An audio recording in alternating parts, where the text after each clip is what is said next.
Hello out there. All right, we'll give YouTube a moment to notify people, and then we'll get started. As usual, let me know where you're from. If you have any questions as we go through the video, I will do usually just the kind of lesson part at the beginning, and if people have any questions, I will hang around. So this means I will continue to stay here a little longer to answer any questions people have. But we should be, we give YouTube a moment to get started, and I think we are. All right, I am Drew Badger, the founder of EnglishAnyone.com and the English Fluency Guide.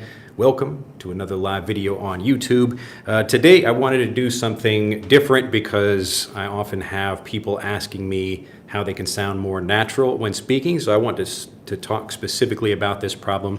I had a friend of mine also say specifically that he worried about his English sounding strange, and I wanted to talk about exactly how this happens and the really simple way to fix it. If you've been a long time follower of the channel, you've probably heard some of these ideas before, but I really want to give you some very good examples.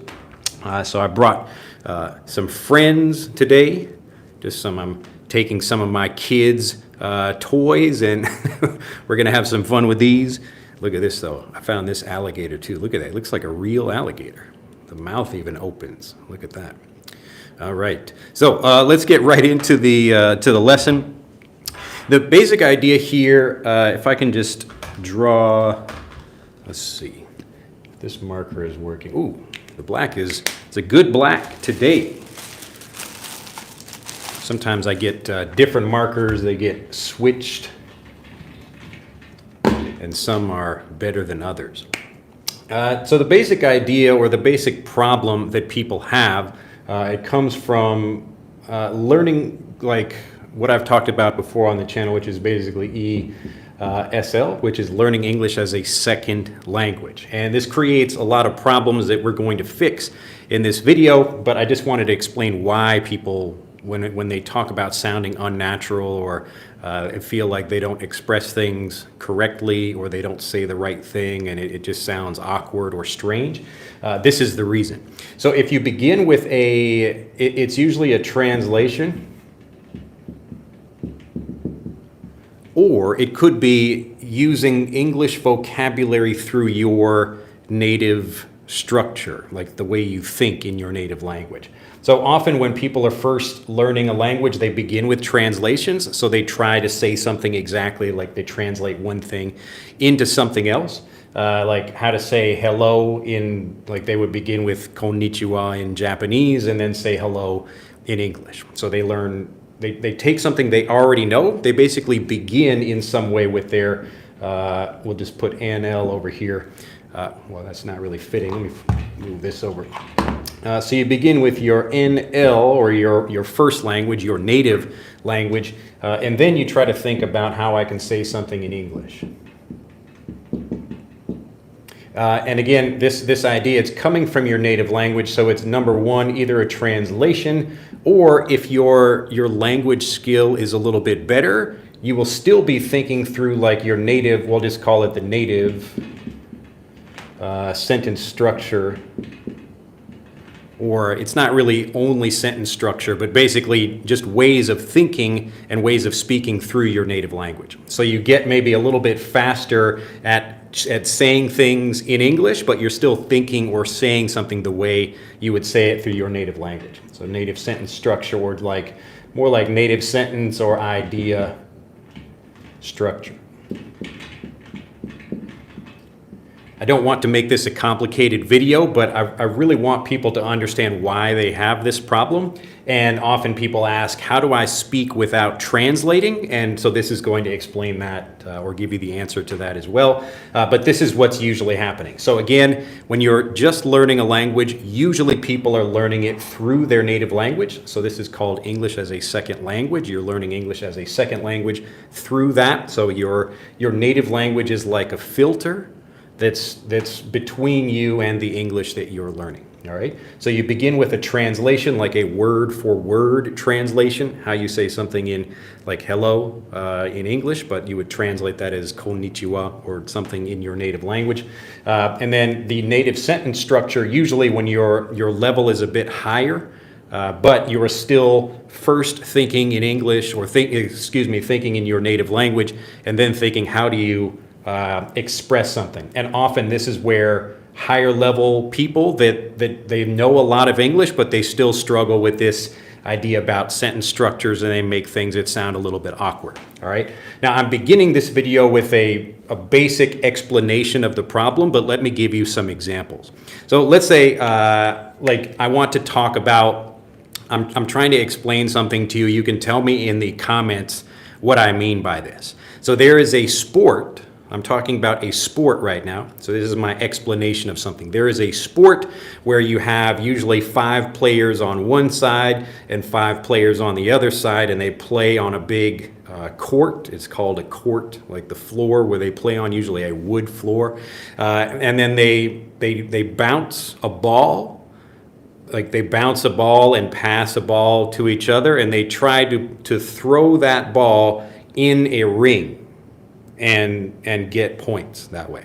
So I'm trying to explain something to me. Let me know if you know what sport I'm talking about while I'm explaining this. I'll explain it one more time.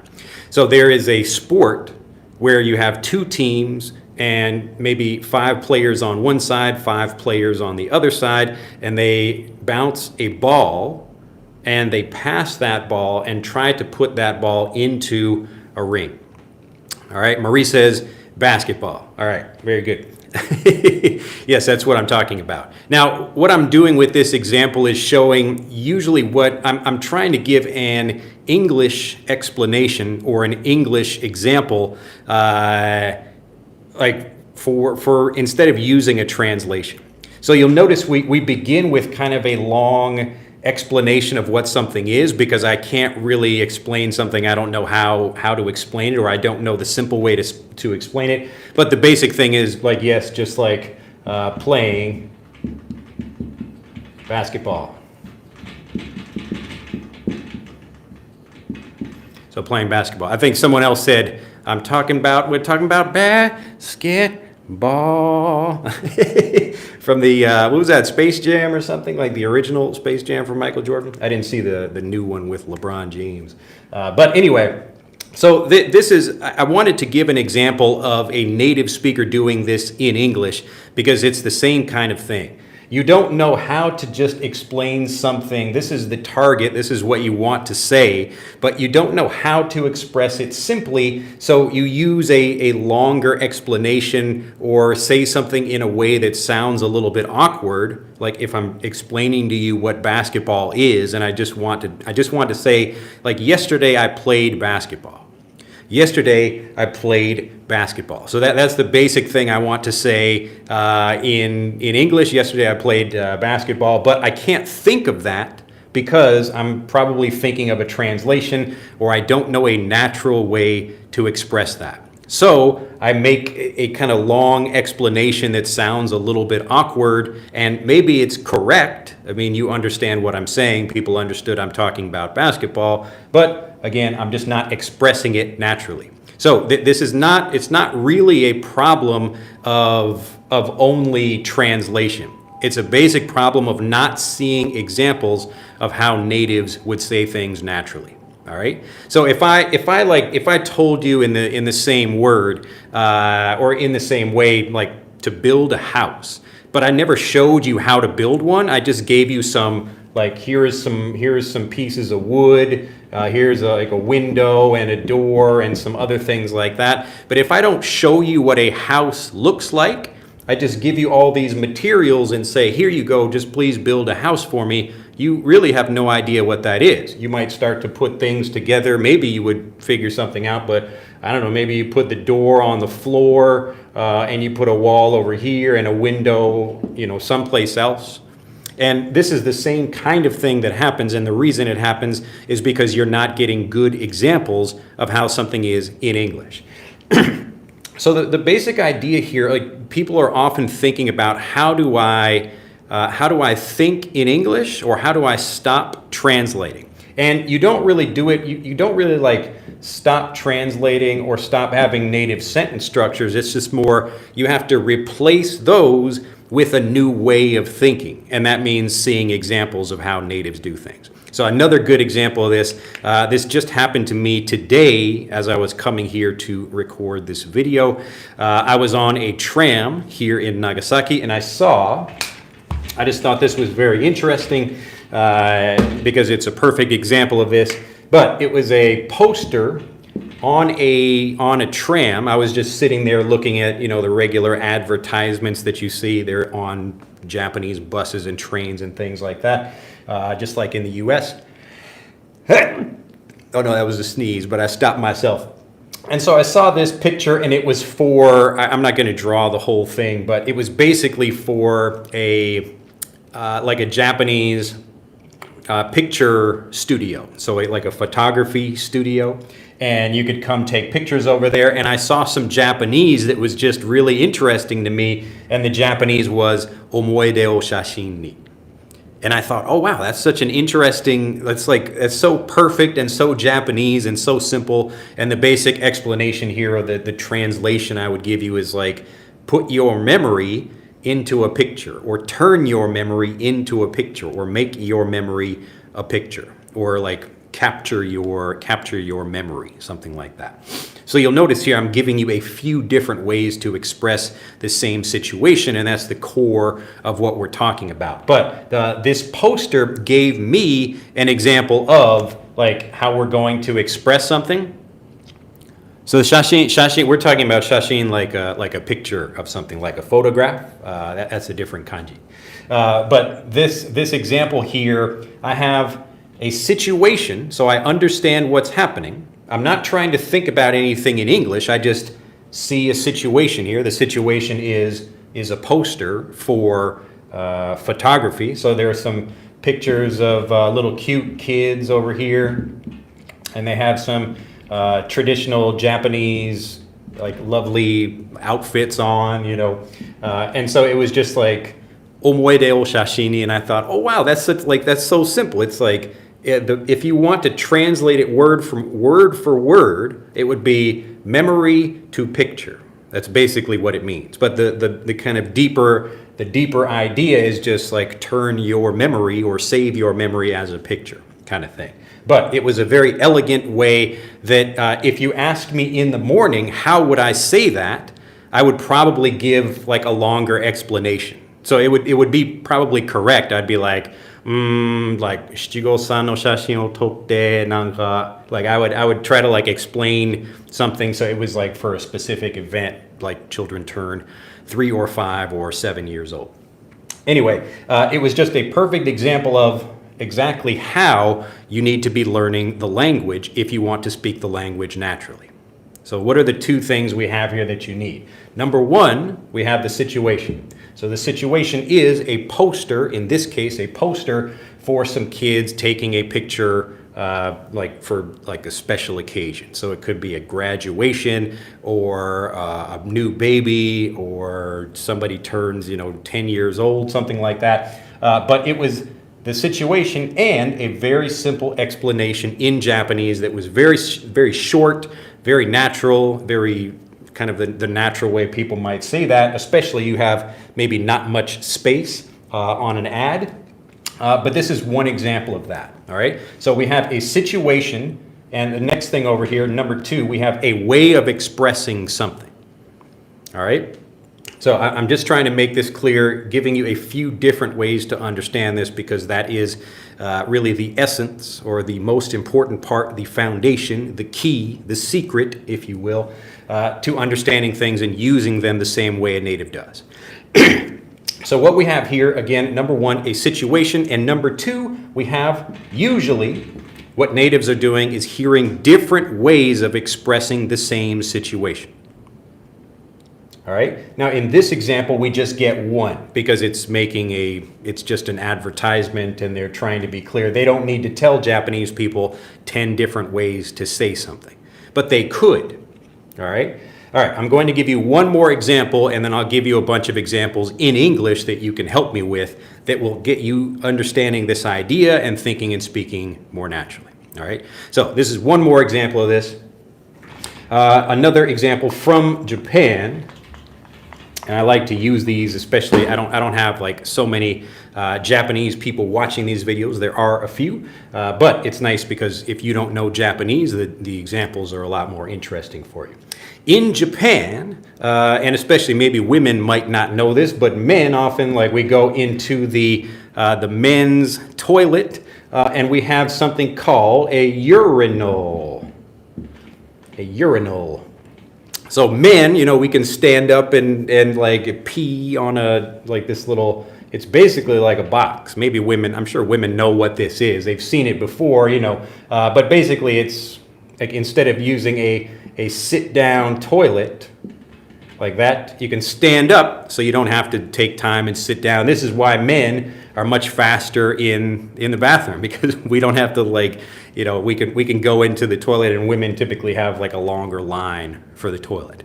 So I don't think women use a urinal. I don't know if I've been in, I don't think I've seen a urinal in a woman's bathroom. It's probably physically possible, but it might be messy.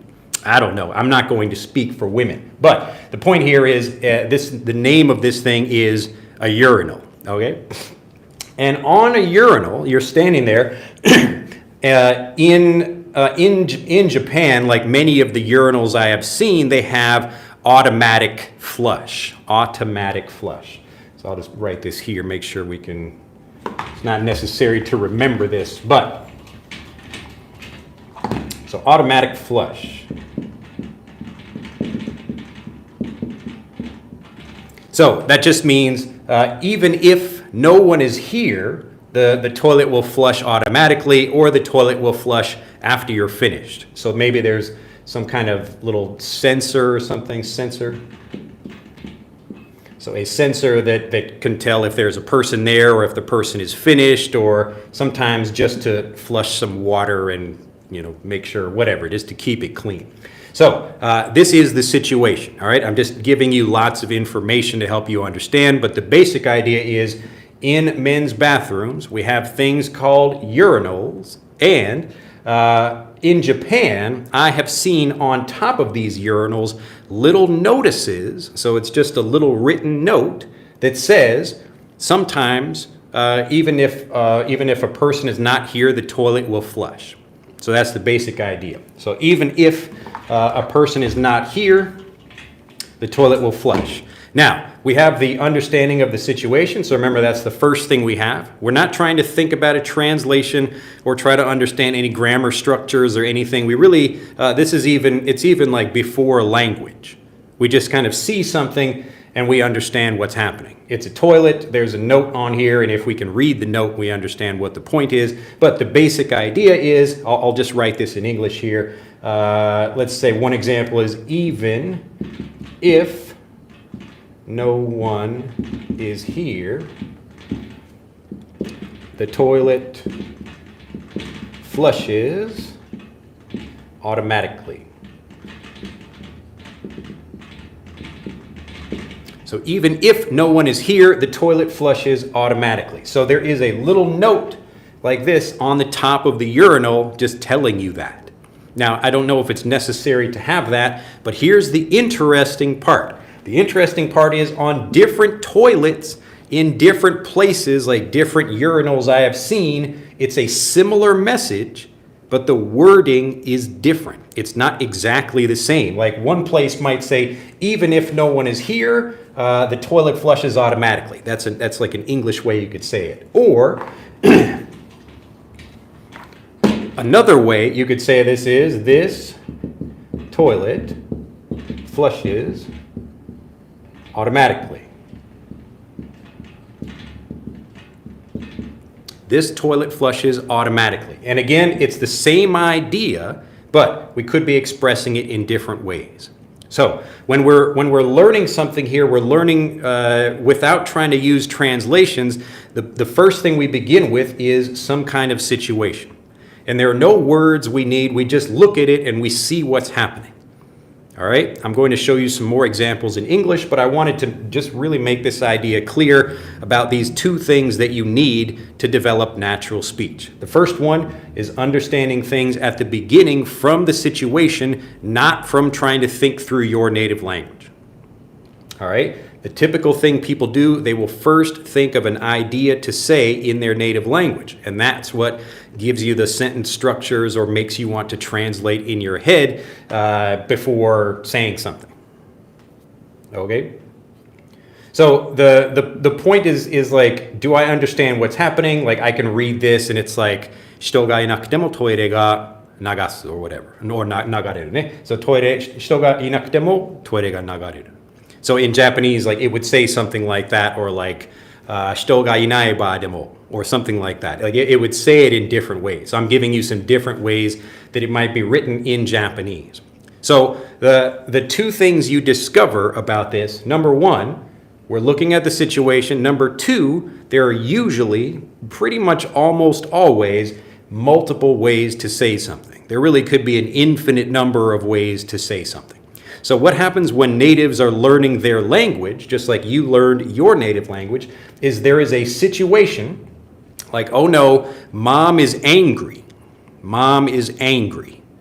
Now, mom could say a lot of different things. Like she could yell at me or say, I don't know, like, I'm really frustrated. I'm disappointed in you. Why did you do that? What were you thinking? These are all different ways that a mother might express that. And so as a native, I'm not learning through any translation. What I'm doing is understanding a situation, and these are the different ways that we might express that.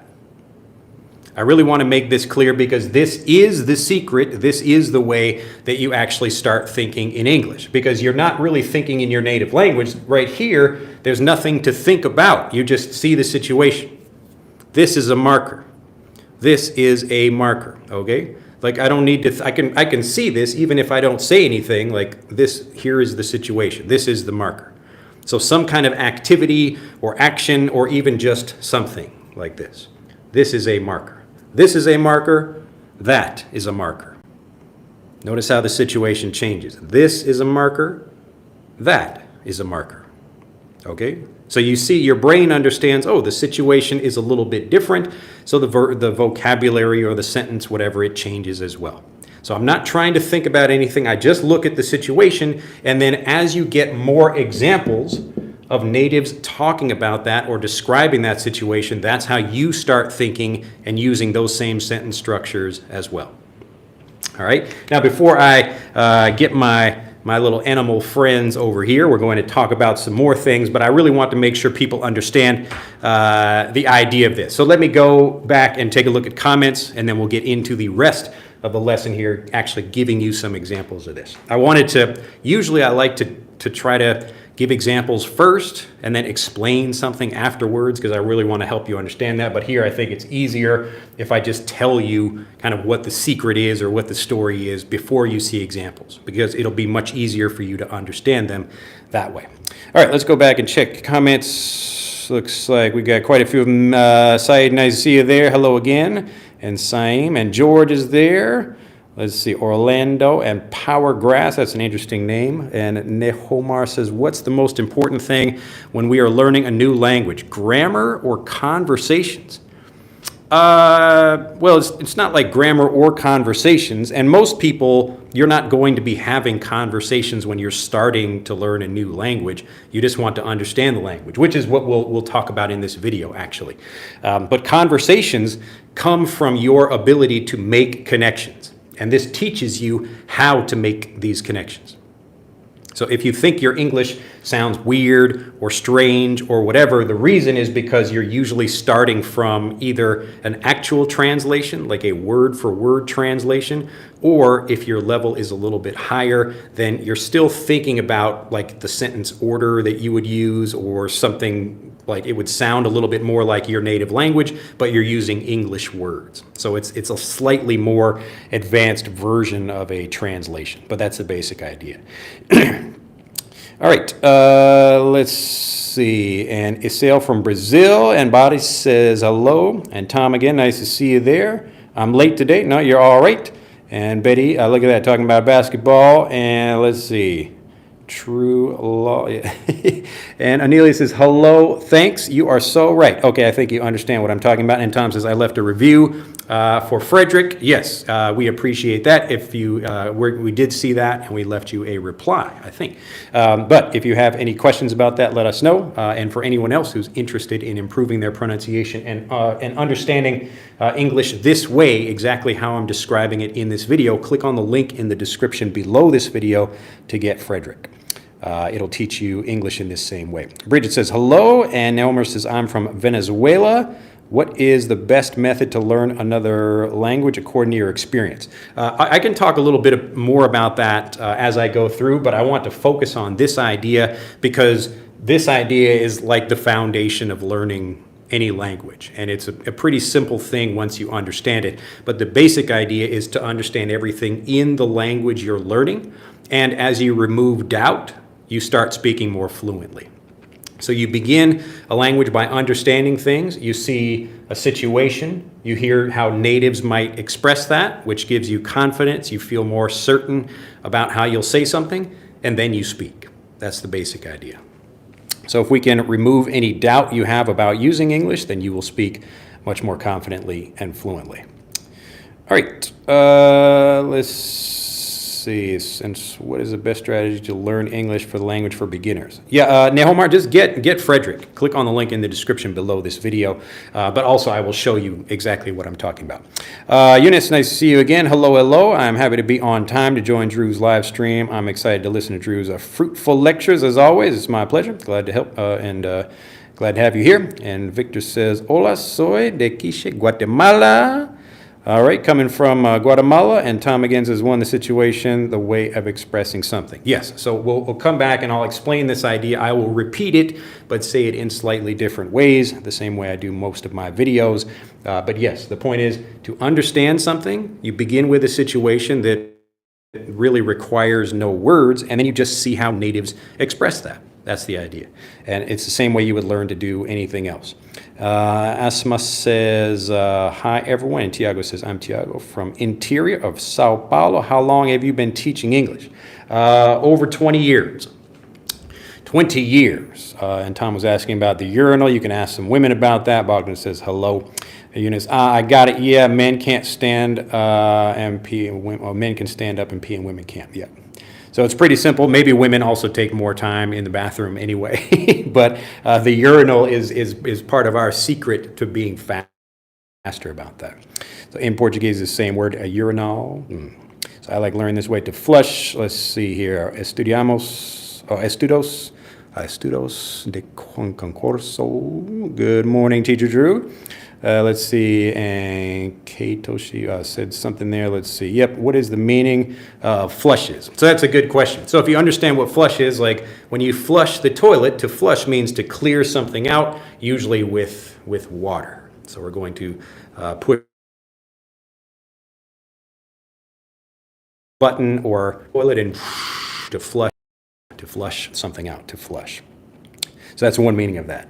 So toilets in Japan regularly flush to keep it clean. Yes, exactly. So the interesting thing about Japan, number one, they will tell you what they're doing. So most people, they would go to the toilet and like the toilet is just flushing automatically. Maybe it flushes when you go there or it flushes when nobody is doing anything. But Japanese, part of the culture is trying to make sure everybody knows what's happening. So they will put a little note like that, but you will probably not see a note like that in English. I can't recall ever seeing a note like that. Or maybe it just says automatic flush toilet or something.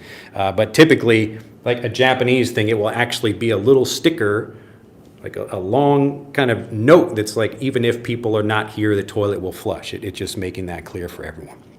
All right, I think I understand. And what is the point of being written? What's the point of that being written on the urinal? Oh, well, the point of that, Leo, being written on the urinal is that it's for Japanese culture, like I just explained, like people like having an explanation for something, or the company likes explaining it. And as you spend more time in Japan, or as you learn more about Japan, you will see that lots of people like having an explanation about something. I gave this example before.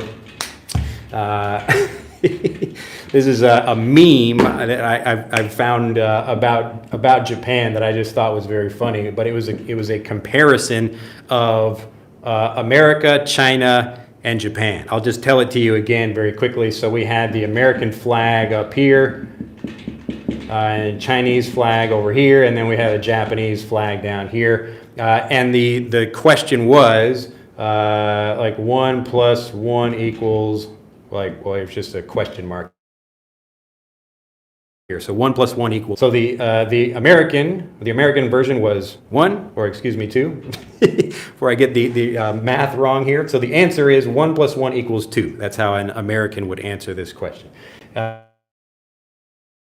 And for the Chinese one, this is like Chinese character written this way. And for the Japanese one, it was a long explanation that said like, それはいい質問ですね。もうちょっともう考えないといけないね。So it was basically like the same thing with this urinal example here. They have to take time to explain things instead of just being direct or not saying anything at all about something. So this is a part of the culture, part of the people that you learn about Japan that's different from other places like the United States. So if we turn the same urinal idea for this, it would I don't know what China would be, but in America it would just be a urinal. And I don't know what China would be. In Japan, it would be a urinal with a long explanation on there that says this urinal sometimes flushes. Okay. So again, like part of this is, but this is really, it's important to understand this because if you understand what's happening here, you begin with a situation and you're not trying to translate anything. You just have the translation or not the translation, but the explanation or the way you would say something directly in that language.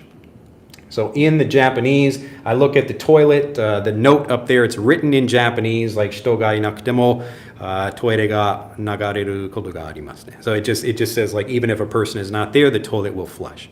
All right, so the toilet flushes. But the point is, we have a situation. Automatic flushing toilet is a situation, but we could express that in many different ways. That's the key. All right? So if you start doing this, a native child, or just, I won't even say native, but a child is how they're learning. Basically have a situation and see what do natives, like what do my parents or other friends or other people say in this situation? And that's it. So they don't need to translate because they understand something directly in that language. And that's what I'm going to help you do in this video. All right, let's see, get a few more of these things here. All right, and Just a Random Channel says, how do native speakers think, and what do you mean by understanding a vocabulary word? All right, that's a good question. But hopefully this video should help you understand how natives think about things, and it's understanding a situation like this. So here is a marker. I don't need to say anything.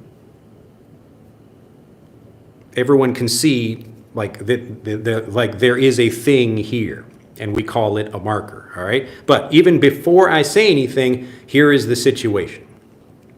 It's just a marker. Now, a different person, like a Portuguese person would say, I don't know, whatever it is in Portuguese if they're describing this, or a Japanese person would say, これはマーカーね。これはマーカー、マーカー.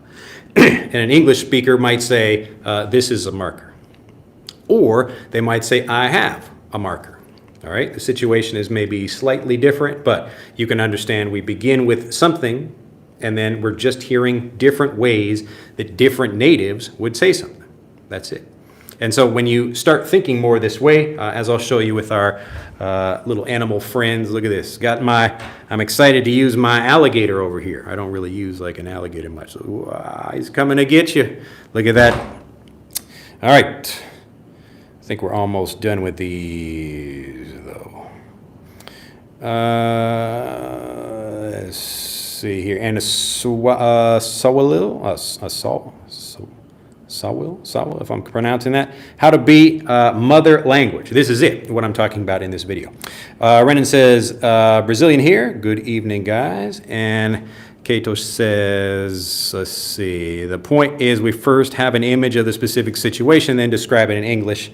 Right, yes. But the important thing here is that there are many different ways of seeing how something might be said. So like one person might express it this way, just like on the toilet notice is not the same everywhere. Different toilets have different notices for the same situation. And Jomez says, do you think the best way to learn is by listening? Listening is a part of that, but the goal, I talked about this in another recent video. The goal is not just listening, it's understanding. Oh, no, are we connected over here? I think we should be. Let's see, hopefully. So what topic of the day? We're talking about how to think in English and how to speak naturally instead of maybe expressing things in your native language. All right, what is your favorite English book? My favorite English book. I don't have a book. I guess maybe it depends on the situation. It depends on what I'm interested in, I guess. I don't really have a favorite book. Diamond says, hi, from Japan. It was easy to understand for me how to use the toilet even if. Yeah. There you go. So in that case, like that's one way to express it. You could also say, although someone might not be here. Well, this is a pain. Let's see if we're connected here. I wonder why it's doing that. Usually these are fine. All right, but hopefully it's working. All right, let's see. Hello, it says Marceliana from Brazil. And hotel, motel, bungalow, and resort. What is the different, please, for these understanding? Just look at pictures of those. Put those words into Google and see different examples of those. So for some example like this, like the difference between a bungalow or a hotel or those, like sometimes you will have the same meaning for those, but other times you may not. Let's see here. All right, yeah. The connection is going. Hopefully we can keep it going. What would you recommend students do to practice and internalize these specific scenarios when living in a country with a different official language than their target one? You just get the examples online. That's it. So I'm going to show you now, just like if you and I are not in the same room right now, but you can still get examples from me, and it is on my side. Yeah, it like the video is kind of, I don't know. It's not doing well. All right. Timberlake says, greetings from Korea. Eunice, I have a marker. I've got a marker. I got a marker. Americans say often, I got a pen. That's right. You could say that. How do you think in English? This is how you do it. So I'm going to show you. We'll give you a bunch of examples in just a moment. All right. So in Portuguese, marker is caneta. Thing like a marker, pen. Yep. How to learn to speak alone and still make progress. Well, and I'll show you that in this video as well. Lots of good questions in here. All right, so okay, now I feel so happy when I see you on live direct, and Gautam says, good morning, sir. All right, let's get into the examples. All right, so I'm going to give you, the point here is like, without thinking about things in your native language, I want to begin with some very simple examples. All right, so I have just a couple of deer, just brought some nice, colorful animals and daughters. I didn't tell them I was taking these from them, but they have some other ones, so hopefully they like. But my younger daughter Noelle, even though she has many little animals, she loves animals like this, and she will notice. She said, "Hey, what happened to where is the octopus, or where?" Something like that. If I take it from them. All right. So let's just do something simple. So here I have a bag, very simple. I have a bag, or I could say I'm holding a bag, but that's the situation. So try not to translate or think about anything, just listen to me, and I will give you some examples, all right? So I have an elephant. I have a bag, I have an elephant. An elephant. I put the elephant in the bag. I put the elephant in the bag. Pretty simple. I put the elephant in.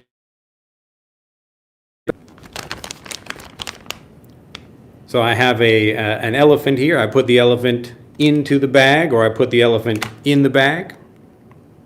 Pretty simple. All right.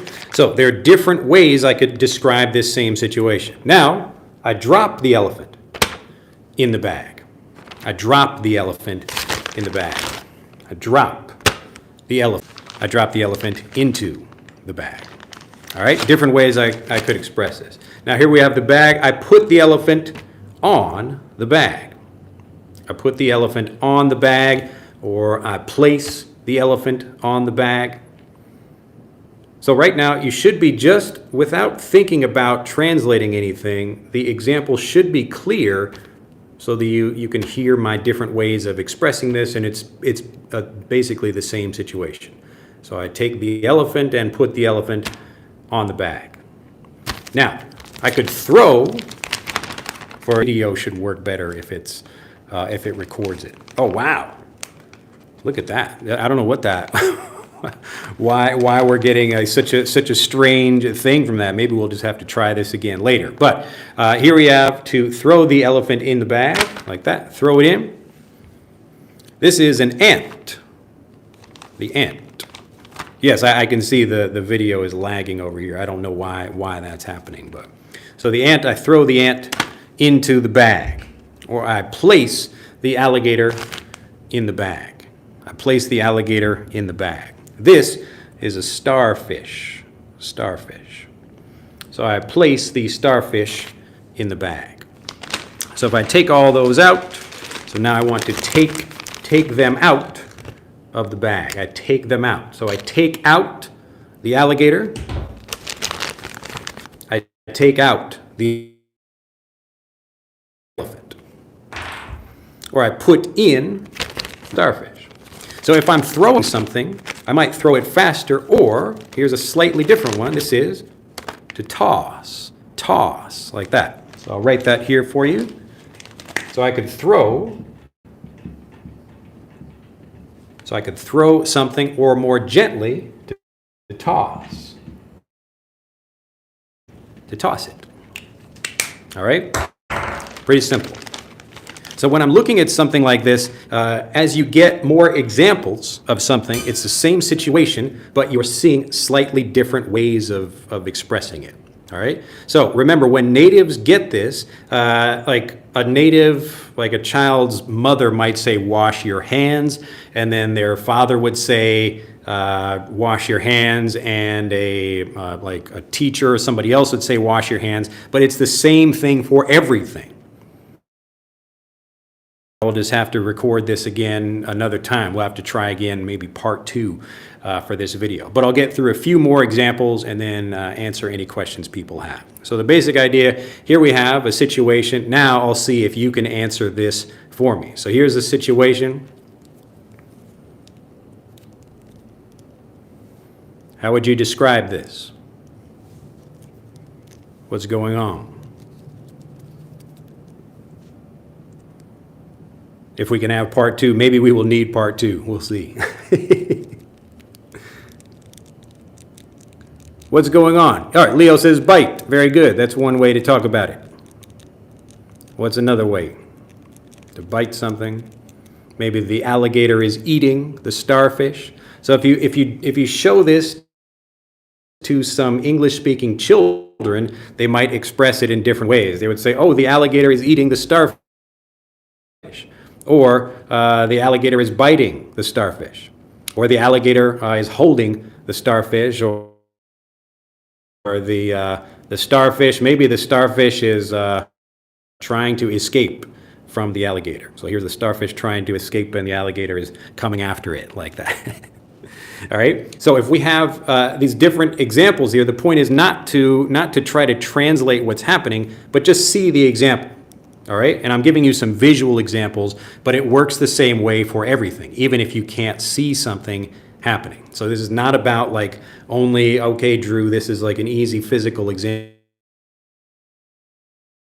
but I'm just showing like this because often people who are learning the language, so English learners, they will maybe have trouble with expressing even basic things like this. So if you are still looking at this situation and thinking, how would I translate that in my native language, then you're not getting enough examples that show you how to say something in English. Okay? So the point when you're learning a language, you have a situation, and then you see different ways that a native might express that. That's it. And so usually it's different natives, and often over time, when native children are.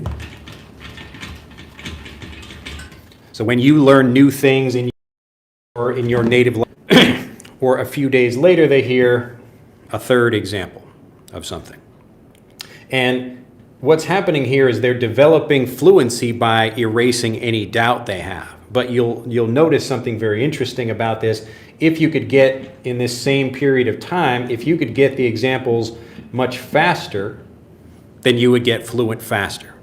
So that's why when I'm showing you things or giving you examples in these videos, I try to give you multiple ways of saying things that normally a native would not get at the same time.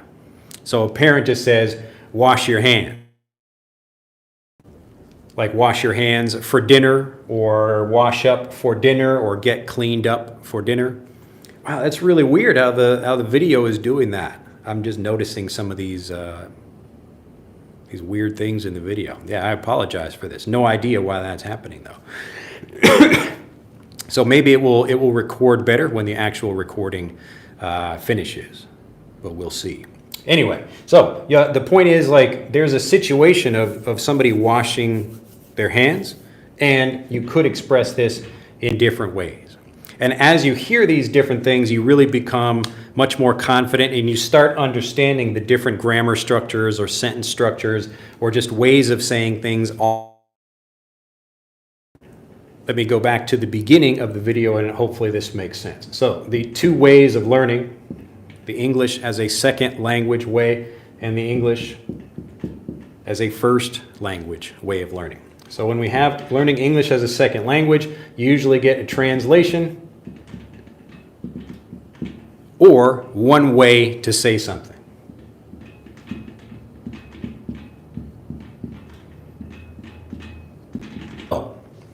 Or they give you a different way to greet for different times of the day. So in the morning, we say good morning. In the afternoon, we say hello. And at night, we say good evening or good night before we're going to bed. But in the English as a first language approach, we're trying to learn everything all in English. And we do this by connecting the situation with the vocabulary. So this just means a situation with the vocab. Okay? So we have translation or learning everything in English by connecting the situation with the vocabulary. And here we have multiple. I'll just say many, keep that short, A-N-Y, many ways to say things. Many ways to say things. Okay? So we have a translation. If you learn this way, that's why you will translate and sound awkward and strange when you speak. But if you learn this way, you will solve that problem. Okay? This is naturally teaching you to make connections. I'll make one last point about this situation here, and that is, like, the result of this is it teaches you to say one thing in a situation. And if somebody says something different, then you will not be prepared to answer that. So if I'm in a conversation and I heard hello from a teacher, so the teacher tells me hello, but another person like Ildar will come on these videos sometimes, he'll say like what we even just, you could even write this in different ways. It's like W-A-S-S-U-P. What's up? What's up? Or just sup, sup, sup. So this is a very casual way. I would probably not use that in an office, but you will hear this sometimes. All right. So sup, what's up? If I only learn hello and someone says sup to me, I'm going to feel I'm going to be very surprised, and I will probably, I don't know, I just won't be able to process that information because it's different from what people normally say. Okay? Sup, what's up? So if you're in a real conversation, you need to be prepared for these different ways that people will talk. And the only way to get that is to learn English this way. So you have to be getting lots of examples. So the same situation, like people having a conversation with each other. There are many, many, many, many, many, many, many ways that people might do that. They might say, even describing the same thing, like my father, let's just say as an example, so many ways to say something. My father died. As an example, my father died. Someone else might say, my dad died. So my dad died, or maybe my dad passed away. Passed away. P-A-S-S-E-D, to pass away. So that's a phrasal verb way of expressing the same thing. So to pass away or to pass on. My dad passed, P-A-S-S-E-D, passed on. So to pass away, to pass on. When you're hearing all of these different things, it's teaching you, look, you don't have to learn just one way to say something, and actually you should not learn just one way to say something. You should really be learning many different ways to express yourself, because in real life, that's how people talk. You have to be prepared for real situations, and this will actually prepare you to sound natural, because there are many different ways to express something. You will learn these different ways, and then you will hear, oh, maybe I like this way of saying something, or some way is easier than another way. But that's how you will communicate naturally and easily. All right. Now, so how do you get these examples? Like I just gave you some here. If you have some situations you would like me to cover, I can, I'm just using these, even something very simple like this. So if I have this, like, how do I describe this? Make this a little bit easier here. So what is this situation? How would you write that? How would you say this? What is this? What's happening here? So I can tell you this, but this is, all right, pretty easy. How would you say that? Just make a comment right now that describes this situation. And you will probably find different ways in the comments, and I could probably think of some different ways of saying this as well. All right, so Tom says the butterfly is above the octopus. Yes, that's correct. Now, notice a little bit different here. You could try to come up with some more examples, but when I'm teaching you something, I want to try to make the situation clear, give you the English for that situation. So watch carefully. The butterfly is on the octopus. The butterfly is above the octopus. On the octopus, above the octopus. On, above, on, above. Or I could say the butterfly is over the octopus. Above the octopus, over the octopus. On, over. On, above. On, above, over. On. I could also say the butterfly is on top of. The butterfly is on top of the octopus. The butterfly is on top of the octopus. All right? Now, all of these are correct. They are different ways of saying the same thing. But the point is, as you're listening to me, you're getting to hear, okay, I can connect the situation. I see it how a native would say that. So the situation is this, just an octopus and a butterfly here. The butterfly is on the octopus. Now, look, we have the reverse. So the reverse, or the opposite. So now the octopus is on the butterfly. Or the octopus is placed on the butterfly, or I put the octopus on the butterfly. Or you could even just say the octopus is touching the butterfly. So we could describe this in different ways, and the nuance of what we're trying to say, we might have to express it a few different places, but I could, these things could be touching, or I could put one thing, or place one thing, or set one thing on something else. See how that works? So you're seeing a situation and you're understanding it the same way a native does, not by translating, but just getting lots of examples in English of how people might say that. And right now you're only hearing my voice, but a real native would hear lots of different voices explaining the same thing. Okay? Hopefully you understand how that works. So let's see if I have anything else here. Whoa, this is a seahorse. This is a seahorse right here, a seahorse. A seahorse. Do you know what that is? A seahorse? It looks like a horse. So this is a yellow seahorse, yellow seahorse. So the seahorse here is bumpy or maybe spiky, has some spikes on his back. This is a salamander, salamander. So this salamander is very smooth. See? The salamander is smooth, but the seahorse is spiky or maybe rough. So we have a rough seahorse and a smooth salamander.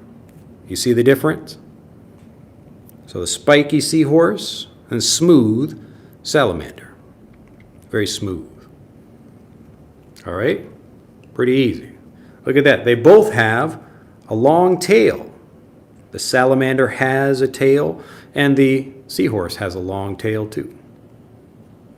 But the seahorse is yellow, and the salamander is, maybe this is maybe a reddish brown color, a reddish brown color.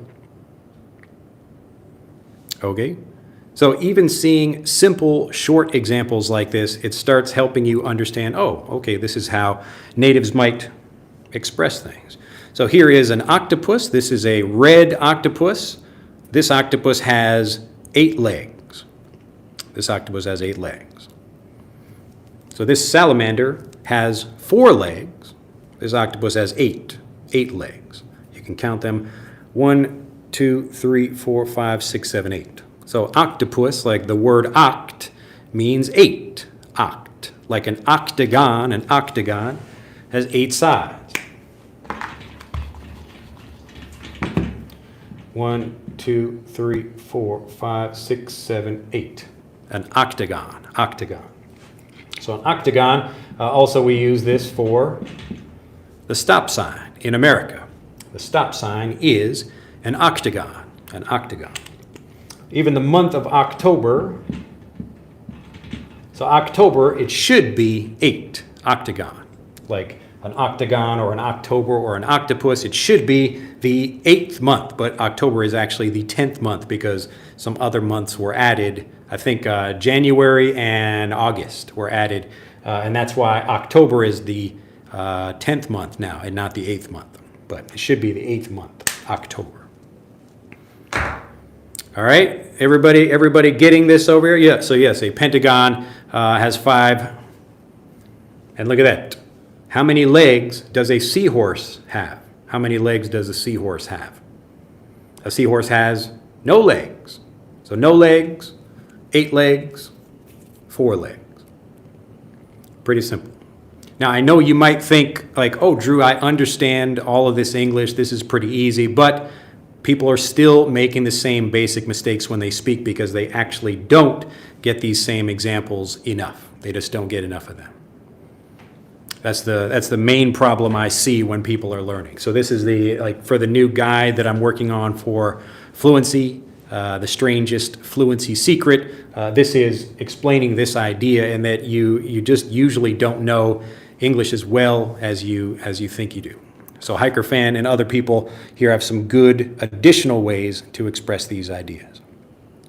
So as you see lots of different natives expressing things, you see different people expressing the same situation in different ways, it gives you more confidence to express things in different ways too, rather than thinking that you have like one way to say something. All right, let me go back through and answer a few more connection questions here. So people were talking about that. I think people get the idea though. I apologize for the connection. There's really not much I can do about that, unfortunately. It's my usual setup, and it is what it is, I guess. All right, let's see. I'll go back and answer. All right, I think we got through those over there.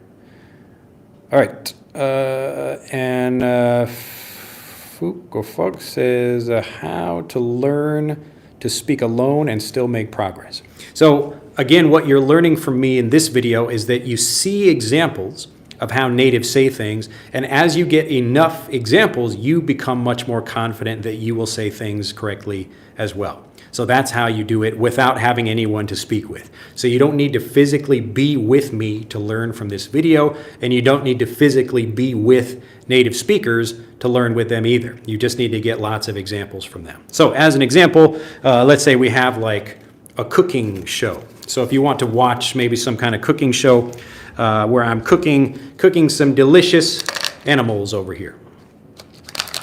So I'm cooking, let's see, what am I cooking today? I'm cooking, let's see, seahorse and salamander and octopus together. I'm making a special dish, cooking them up. So I could fry them, frying these right here. I could fry them, or I could saute them, or I could put some butter or oil, something like that, in the pot, and then I could put them on the plate when I'm done. We could also call this serving them on a plate. So to put them on a plate or place it. So this is a fry pan here, a fry pan, and a little plate. So I put them on the plate, or you could even call this placing them, to place them on the plate, or plating them. So even in like a chef would say plate, like to plate something, to actually put something on a plate like this. That's a verb as well, to plate something, P-L-A-T-E, to plate something. So to serve them on a plate, or put them on a plate, or place them on a plate, or even arrange them. I want to make them look beautiful. I put the seahorse here, and the salamander here, and the octopus. I am arranging them on the plate. So yes, you can plate things or place things. Now, again, depending on what you're interested in, if you like cooking, you will learn a lot of these words by watching cooking shows. It's pretty simple and easy how it works. So once you start focusing, once you understand the bigger idea of understanding things, not through translations, but just getting lots of native examples of how natives would say something. So set up in the plate. Yes, you could usually say, we say set something on. So we set something on a plate like that. So I set the salamander on the plate, or I set the seahorse on the plate, or set the octopus on the plate. Okay?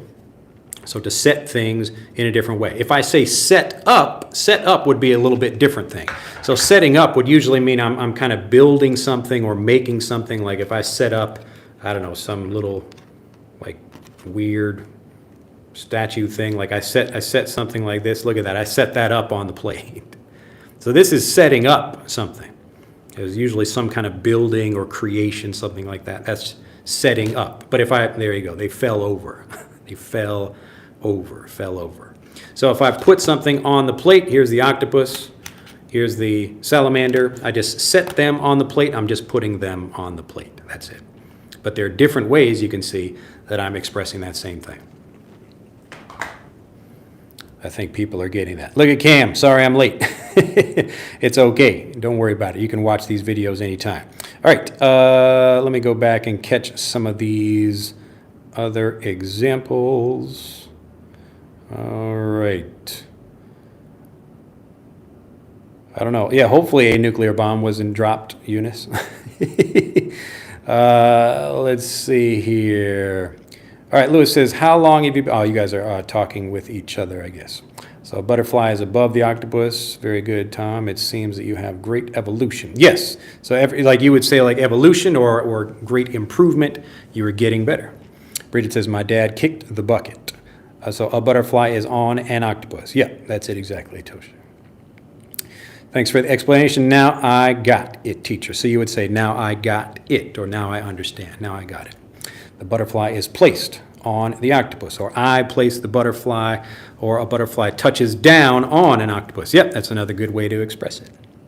So the point is, you learn to understand all of these little nuances and differences. So if I put two things together like this, like maybe they're together. So here is a butterfly and here is a starfish. So I put them together, or I put them close by each other, or I put them next to each other, or I could put them maybe on top of one another. So I put this one on this one, or I place this one on this one.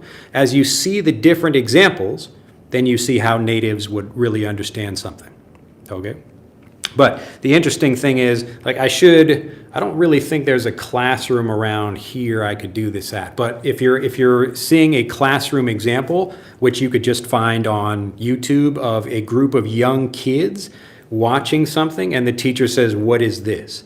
And you will hear the kids give slightly different examples of that thing. There's actually a funny commercial. You can watch this commercial on YouTube and to see the example of this. But a teacher, is similar to what I'm doing right now. So this teacher is looking at different things and showing them to the children, and they're talking about colors in the classroom. So it's just a teacher sitting in front on a chair, and there are some other students around them watching, and the teacher says, "What color is this?" And the students look at this and they say, "Oh, that's blue." Or they hold up something like, "What color is this?" Like, what color is the octopus? The octopus is red. And then the teacher says, "What color are my teeth?" And the students all have these different examples or different ways of saying that. Like, instead of just saying white, the students say like off-white or stucco or mother of pearl or something like that, where it's like a little bit yellow. So this is a commercial for, I don't know, like teeth whitening, toothpaste or something like that. But it's a funny example of how that works in the real world. So when you see an example like, "Oh, what color are my teeth?"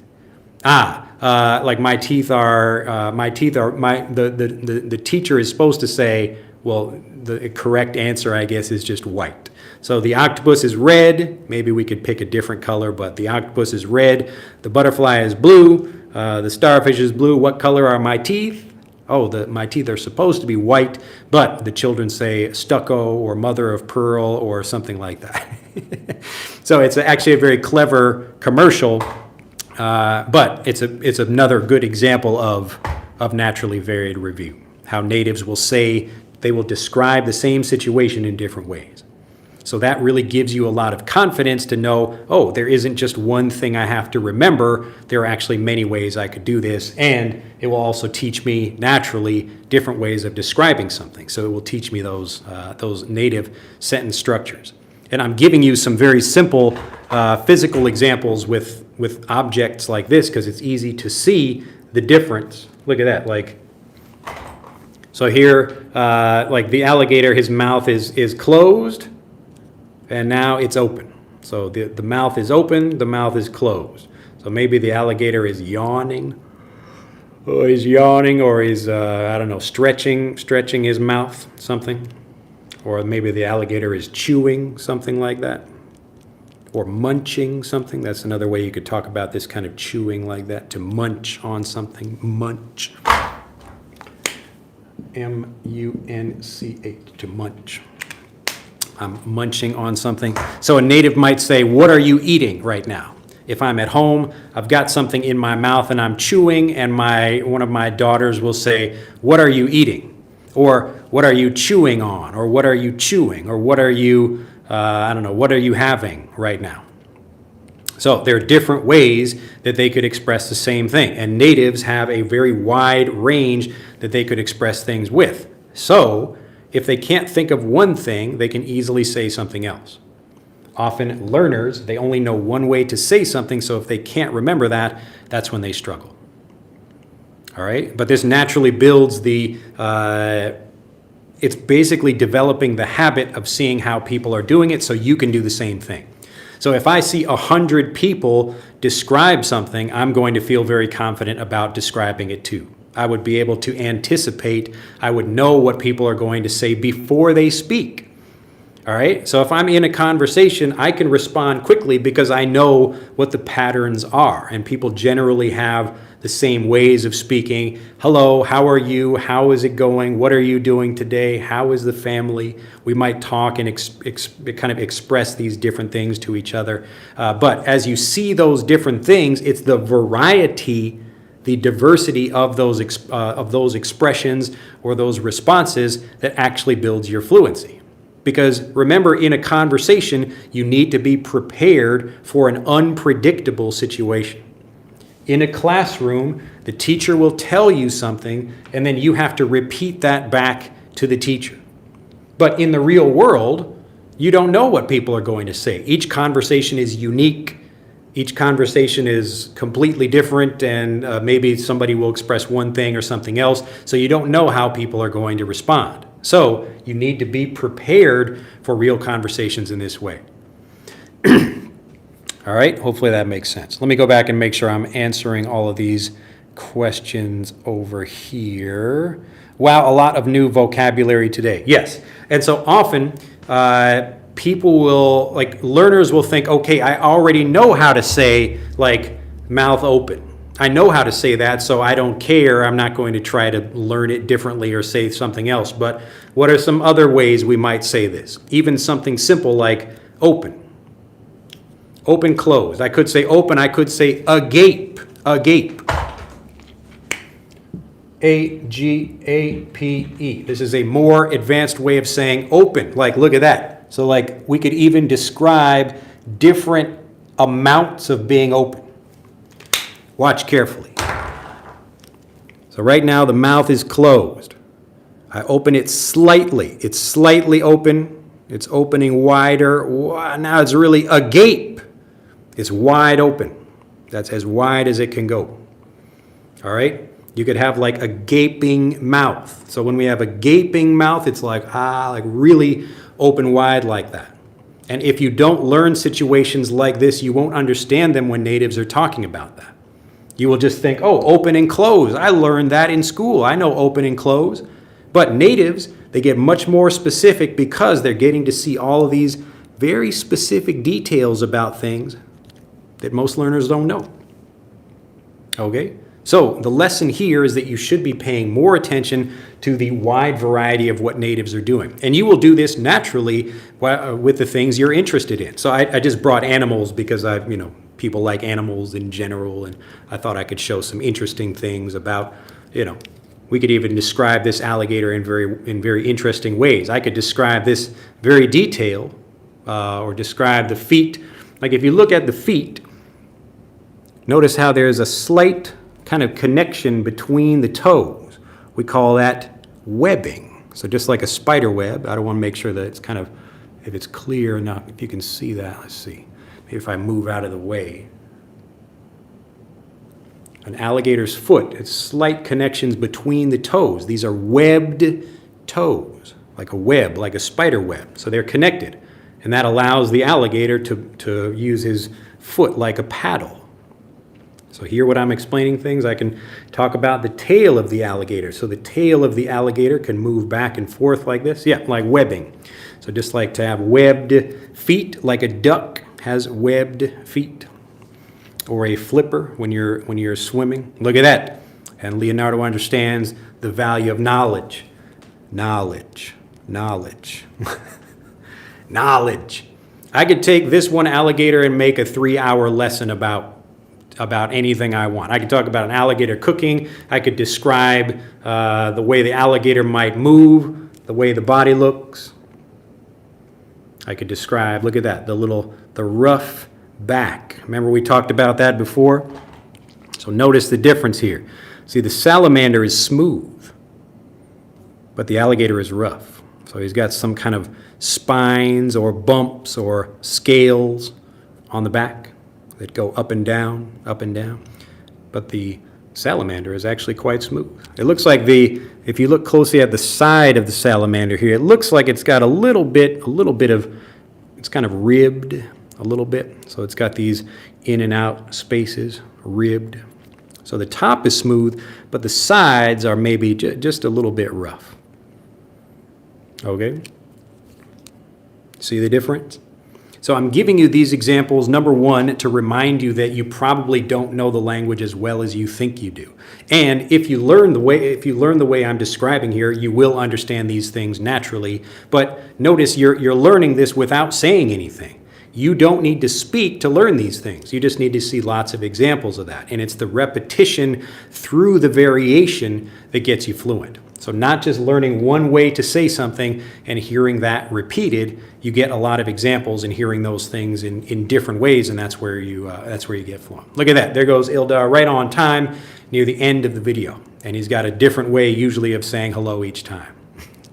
Very good. So he says, hey there, or sup, or hello, or how's it going, or how you been? How's the family? So he knows there are different ways to greet people, and so natives will use those, and you can even learn these nuances of a specific way of how you repeat something or how you say something just by seeing how natives will do that.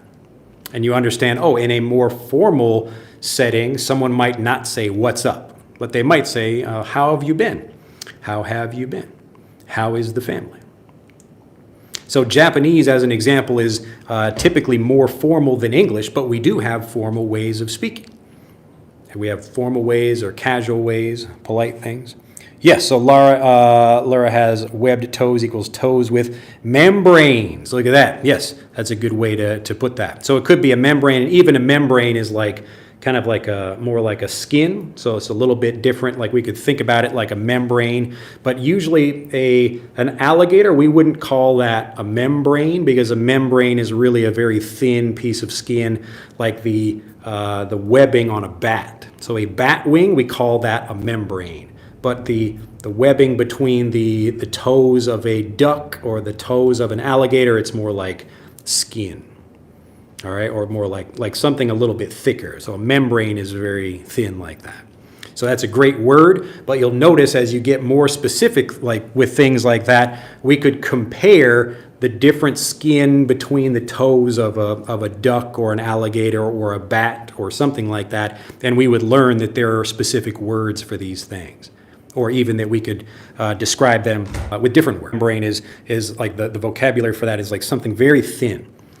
Like a membrane, if you have imagine an egg.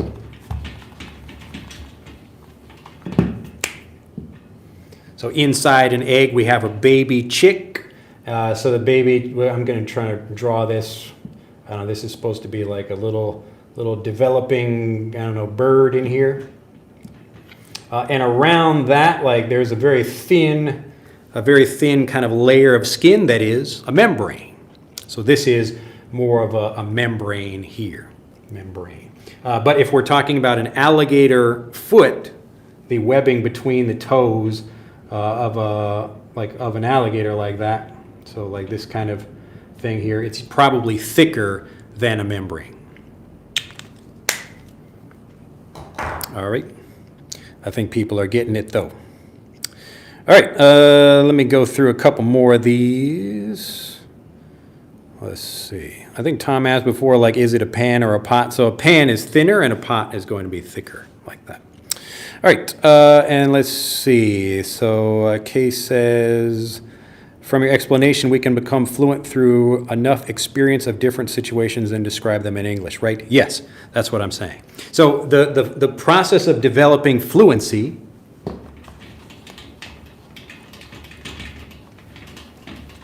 what's happening in your native language as you learn new things. We have our timeline over here. Usually you learn something new, whatever that is, some new word happens, but maybe you don't feel 100% confident about it. You learn something, but then you hear like, here's another example and another, but in slightly different ways. So your mother says something, your father, you hear it on TV. And as you get all these examples, you really start feeling very confident that you understand something. And once you have that confidence, that's when you start to speak. So you could hear a word and start speaking immediately, but it's probably not going to help you very much because you won't feel very confident about saying that thing.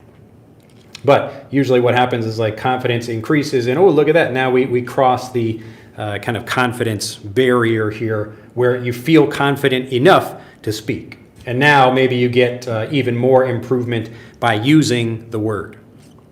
So for duck feet, we would just say that's like webbed. Just in general, you can just say webbed. So webbed describes the connection, but you might hear like, I don't know what a duck foot,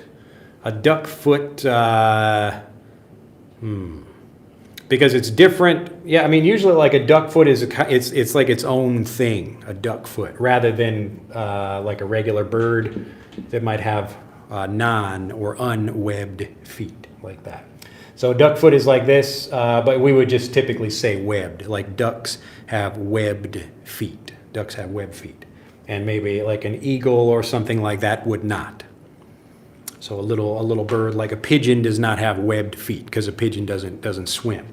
But a water bird might have webbed feet like that. But I don't know the specific material, if you call it skin, or there might be some, you could probably just look that up if you want to be that specific about the language. But typically this is how natives would say it, a webbed foot. So an alligator has a webbed foot, but the material, it's a little bit different. So it usually like just the kind of skin or whatever that material is. But that's the basic idea. So if you don't know, you can just Google that in the same way like, I could Google it now, but you get the idea. I don't want to mess up my connection again, however that happened before. Let's see. And let's see, Thenenos says, difference between close by and next to. So close by, in general, remember I'm giving you kind of one example here, but close by, next to. Close by, next to.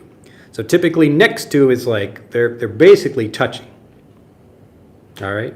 Like they could be touching each other or very close. Or, and also when you learn these things, like a native speaker, if I just put two things up here like this, and I asked a native to describe that, I didn't give them any specific words they should use. Some people might say, oh, they are close by, or they are near each other, or nearby.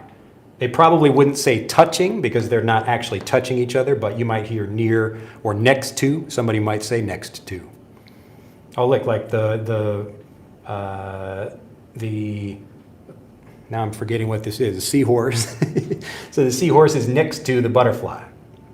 So it's kind of a relative thing. It depends on the situation. But if I compare this, like now they are a bit further apart.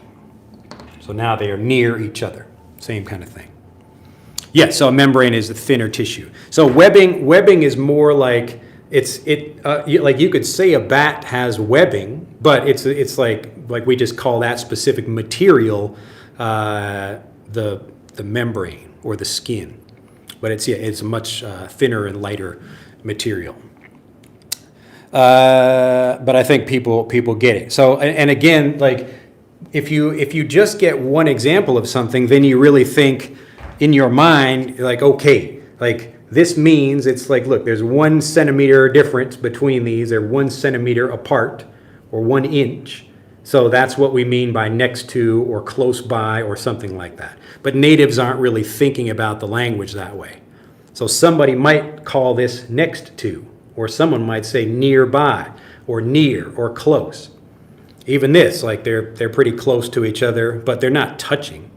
So here they are actually touching, and everyone would agree that they are touching if they are actually touching like this. So don't worry about being super specific, like oh no, how do I express this English? Like is it nearby or close by or whatever? The point of seeing all those examples is to give you that feeling of like relaxation, where you think, oh, okay, there actually are different ways I could say this. I don't need to be so strict, like there's only one way to say something. This is the problem of one, where you think there's only one way to say something, so now I don't know how to express it if I forget that way to say it. All right? So hopefully I'm showing you should feel more relaxed when you speak, and you will become more relaxed as you get more examples of these different things. All right. Let's see here. And Tosh says, please let us know your story about aha moment in Japanese. Did you experience many small aha moments every day when you were still a beginner in Japanese language? Yeah, so I have like what I call an aha moment is just like when you solve a puzzle and you think, oh, I understand the answer to that. So I have deeper aha moments. I'll just give you those right now. Since I'm working on this guide that I'm calling the Strangest Fluency Secrets. I'll be releasing that soon. But these videos are like a way to help explain a lot of that stuff as I'm thinking about how to do it. So in my everyday life, like here's a perfect example. I think I gave this, like what was that, last week or whenever? But this is an example in Japanese. So usually like in Japanese, or the English would be like for here, or to go. And we could express this in different ways. So you could say like, if you go to a restaurant, like, is this order for here? Like, are you eating here, or is it to go? So is an order for here or to go? That's one way you might say this. So the situation is, where are you eating? Are you eating in the restaurant, or are you taking the food with? Or you could say like, for here or take out. Or I think in maybe Australia and even in the United States as well, sometimes we will say take away. Take away.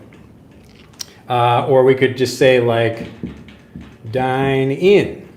So to dine, like to eat, have dinner, to dine in. Or we could just say like here.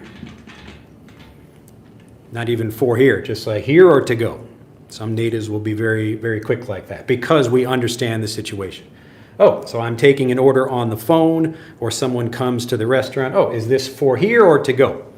Are you dining in, or is this takeout or takeaway? All right. So the example for Japanese for me happened recently. Like often in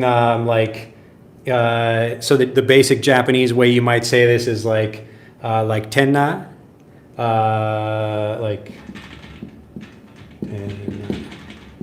so tenna or mochikairi. I'm not going to bother to write it, but mochikairi. But I heard a different way of saying this, and I was very excited to hear that different way of saying it. It was like tabete iku, like would you like to eat and then go?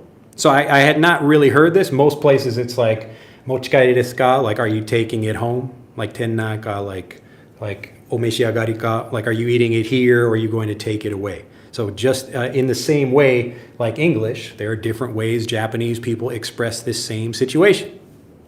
Yep, I mean, that's not surprising. But what's interesting is that like you learn a specific way of doing this in a textbook. So a textbook will say this, and maybe they will say something else. So it's surprising for people when they get to a situation and they hear something different. But it's not surprising if you prepare by seeing lots of examples of this before you do it. Okay? So this was a specific aha moment about this vocabulary when it was like, nondeiku? Nondeikimasu ka? Like, would you like to drink it first and then go? Tabeteiku? Like, would you like to eat it first and then go? So I had not heard that before. But it took me a moment like, oh, ding ding, here's a new way of expressing this. Tennai desu ka? Tabeteiku? Like I could say like instead of mochikairi, it's like, oh, are you going to do something different? So like mochikairi is like motsu, like to hold something and go home. So the same kind of idea of take out or take away. But I thought it was very interesting, like tabeteiku, nondeiku. Like I heard both of those things and I was just like, oh, that's interesting. That's a new way of saying something. And I understood it in Japanese in the situation. So here I am, I know what the situation is. It's a person asking me, do I want to like have my coffee at the cafe or take it out? I understand what's happening, but they're using different vocabulary. But I didn't panic, I was just like, oh, that's interesting, you could say that. Like I didn't know you could use that expression and I've never heard that before, but that makes sense, I could see that. Nondeiku, would you like to eat first and then go? Yes, I would. So I will eat first and then go instead of taking my food to go. All right. So that's a specific aha moment in a conversation, and that happens to me all the time now because now my Japanese is at a level where I can understand things within conversations themselves. But most learners are not ready for that because they're just not prepared with enough examples. They get into a conversation and it's just too much coming to them all at the same time. or they try to watch a native movie and it's overwhelming. There's too much information. But here, this is a perfect example. Usually it's like, omeshiagari, tennai desu ka, like whatever, like kokode, like you're gonna do it here. But I just heard something different and I thought, oh, that's really interesting. And so now I have one more phrase that I could use or that I would be prepared for in another conversation. All right, so these are my day-to-day aha moments when I understand something new. So every time I do, it's like, wow, that's very interesting. Isn't that cool? So I'm able to learn new Japanese within the conversation itself. And I don't get freaked out like, what's happening? I don't panic in the conversation. It's just, oh, that's really interesting. And sometimes I mention that, like I think maybe I said that, like one of the, like one lady said, like, nondeiku. Like, are you going to drink it here and then go? Like, nomu, nonde iku. Like, are you going to drink it and go? And I said, oh, look, omoshiroi ne. Like, nonde ikute iru ne. Like, you can say, I was like talking to her about the expression itself. And she was like, yeah, So maybe it's kind of weird for her. Like, she's just thinking about that. But I like thinking about this and it helps me remember the phrase that way. So these are my day-to-day aha moments. But I'll give you my deeper 3 big aha moments that helped me understand Japanese and change the way I was learning, so I finally got fluent in Japanese. So these are the 3 basic ideas here. The first one is that I wasn't learning the real language. So I'll just say real language. Well, I can never spell while I'm writing at the same time. Language. Language. So real language, if you think about real language, I'm going to draw, I'll draw like a rainbow for this. Let me know if this idea makes sense to people. You can kind of imagine this is a rainbow. So I only have red, black, and just imagine this is a rainbow. Let's see here. So this is supposed to be a rainbow with a variety of colors. So just imagine we've got green and red and yellow and blue and things like that. So in a real conversation, like I'm showing you in this video, if we kind of cut the rainbow like here, just so you can see the difference. So a real rainbow for a language is the whole spectrum of the language, like all the speeds, all the different ways that people might express things. So just like I've shown you here, you can have one thing to say, but say it in many different ways. So there are many different ways to express it. There are different accents, different dialects. All these different things make up the full spectrum of the language. So the real language people are speaking, some people are more casual, some people are more polite. Some people will express things faster or slower or less clear. All of these different things are in the real language every day. But what I was doing was basically just like a very tiny section of that. So the whole language is like this. It's like the real rainbow, but I'm only getting a very small portion of that. So I'm hearing slow speech. It's very clear, single examples. Okay? So no like mumbled speech or whatever when I'm learning things in lessons. So even when people watch like my video right now, I'm giving people usually slower, clearer speech. But in the real world, you will have a much wider variety of the actual communication. Does this idea make sense about the rainbow? So we can call this like a spectrum, S-P-E-C-T-R-U-M. So a spectrum of language. So this is the real full language. When I go out into the world, some people speak quickly, some people speak slowly, or more formal, or less formal, or they have an accent, or whatever. But me, I was only learning a very small portion of this. Okay? So the aha moment was, I have to learn this. I have to get exposed to the whole real language if I want to actually speak the real language and understand people. Okay? So that was the first aha moment. Does this make sense to people?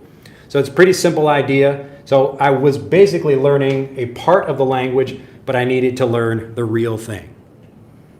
Let me know if that makes sense. Like click the like button or something. I can see if people are like, okay, I get it. hopefully the chat is still flowing over here. Sometimes people just start watching and don't comment for a while, but hopefully this makes sense. Let's see here. I think we're okay. All right. So that's the first insight that I had about that actually got me fluent.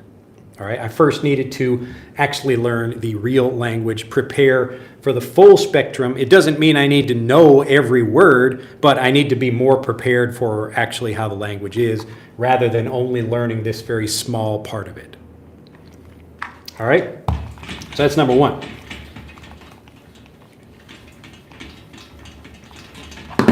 Number two is getting fluency triggers.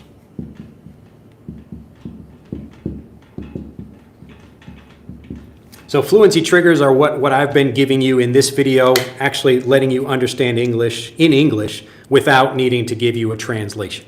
So it's just like seeing examples, like if I'm teaching Japanese in the same way, like kuro, kuroi maka, akai maka, aoi maka. Shiro, shiro, shiro, ao, aka, kuro.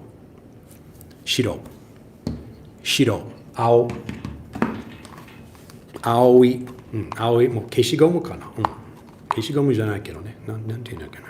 So this is an eraser in English, but maybe it's a little bit different for Japanese. But the color is blue. Ao, ao, aka, kuro. So here I'm giving you examples of Japanese in Japanese rather than giving you a translation. And if you could continue to learn with me and hear these different examples, these fluency triggers, that's what would actually help you learn the language. So that's like what I was giving you before. So all these examples, like, look, like this is a seahorse. So this seahorse is bumpy or spiny over here. It's rough, but this salamander is smooth. So you can see it's very smooth. The back is very smooth. Rough, smooth. So here you get to see the difference and you can understand the situation. You connect the situation with the vocabulary rather than a translation. So I'm not using Japanese to teach you English. You're learning English all in English. So these are called fluency triggers. And when I started getting these in Japanese, then that actually made sense. George says white marker. Yes, you could have a white marker on a black board or some other color like that. There are white markers. Just most people have a white board. All right, so that's a fluency trigger, and everything I've been giving you so far in this video is an example of that. It's just helping you understand the language in the language itself rather than using translations. Okay, and then the last part of this, the third and final thing, which we also talked about in this video, is a naturally varied review.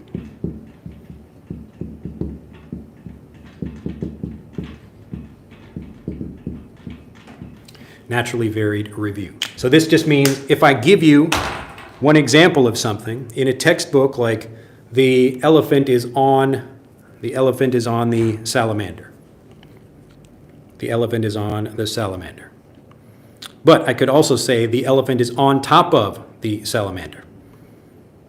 Or even, I could even say the elephant is above the salamander, even though they are touching. Like if I'm talking like which is on which, like I could still say this is above, even if it's not like floating above it. You will hear natives say it that way. So you don't have to think about like what's correct for above, like above could mean this, it could also mean that. So if I have something up here, which is it's basically on top of me, or something like that, like then it's another way people might say the same thing. Okay. So when I'm getting naturally varied review, this is me telling you the same thing about seeing different natives express the same situation. So I don't just hear one thing from a textbook or from one teacher. I hear a lot of different situations from the same thing like that. All right, so Toast says like this salamander is covered with an elephant. Now you have to be careful. Covered with is a little bit different. So we could actually mean like let me draw a better picture here. Actually, it's probably easier just to show it like this. So there is a little paper towel in another plastic bag here. Here's a paper towel. I'm going to do a magic trick for people here. So if I hear like covered with, you can't really see the salamander anymore. That's the difference. So if I just say the elephant is on, the elephant isn't really covering. It's on top of it, but you can still see the top of the salamander or the side of the salamander. So you wouldn't say it's covering that thing. But if you're blocking it somehow, like I'm covering something, like this paper towel is covering the salamander. So now you can't see the salamander anymore. Okay. So that's covering something else. And one more, I'll give you even one more example, which is a little bit different. This is covered with.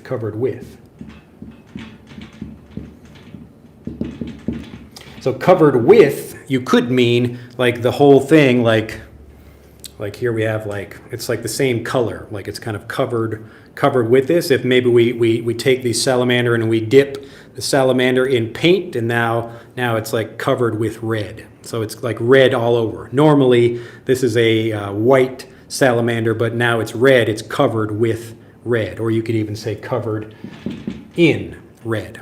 But another way we could describe this is like, let's say this salamander is covered with elephants. Like there's like a little elephant pattern, like tiny elephants are all over the salamander like that. So these are all different ways you could kind of express these ideas.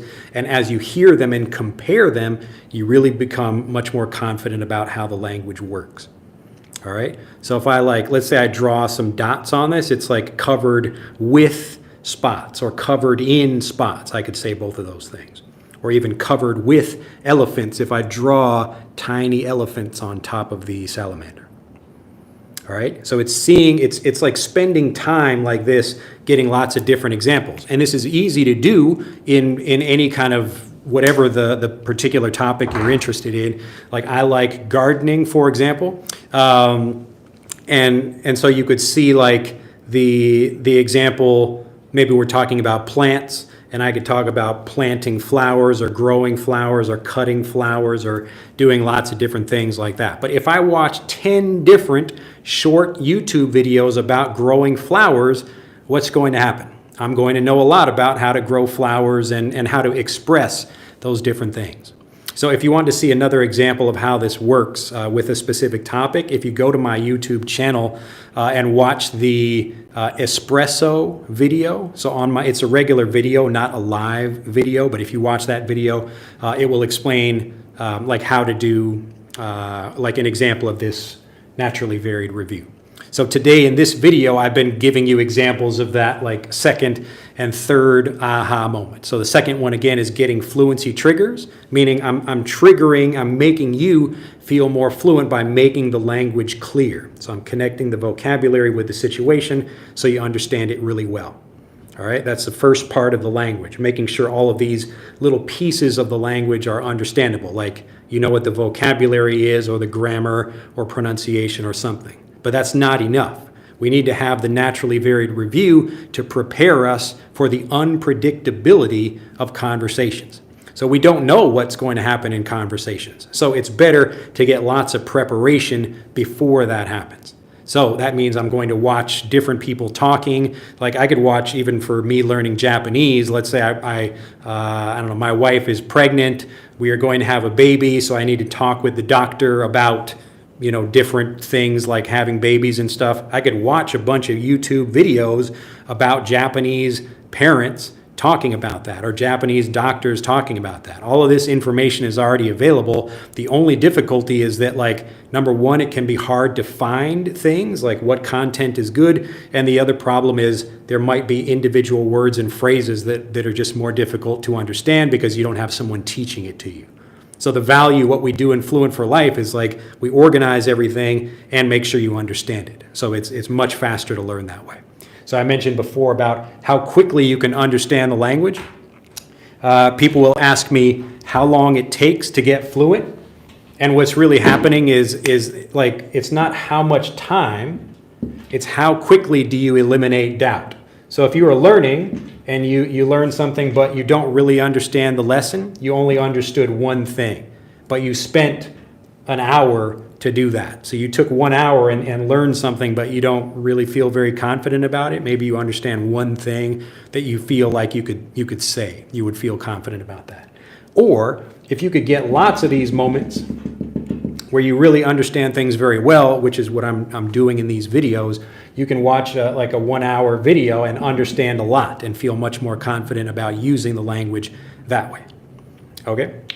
So these are the three major insights for me about language learning, and I've taken like 20 years to try to explain this all to people.